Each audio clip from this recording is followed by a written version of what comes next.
Phoenix Project, it was interesting because I think that often new ideas come from chance conversations.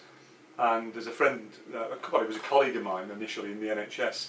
We worked together by chance from time to time. He specialised in mental health and deafness, and I worked in mental health at the time. And when he left the NHS and set up his own company called St George's Healthcare Group, a very, very close friend of mine now, Nasser Fowd, he rang me and said, "Dave, would you be interested in sort of helping us with our equality and diversity and disability work as our part of our legacy?" And he gave us some decent money, some funding.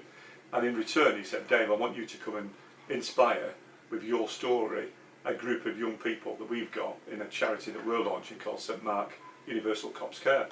So I went along to the launch day. You saw the real heartache and the fact that we take for granted in this country that we need a wheelchair, we get one. If we need a hoist, we get one. In Egypt, it was quite evident, because I've been to Egypt about 30 times, and it was quite evident that I've not seen many disabled people at all in Egypt. And we've been to some of the outer areas of Sharm el-Sheikh, not just in the holiday areas, but also in sort of the Garda. And we've never seen many disabled people at all, and it was quite apparent that actually they literally keep their disabled people, their family members, in their homes simply because they've got no wheelchairs. They have no hoist, they have no infrastructure of health and social care as we know it in the UK. And I thought, well, one of the things that we've got as a byproduct from our sales side of the disability training company, we get handed lots of equipment that comes back where people don't want it.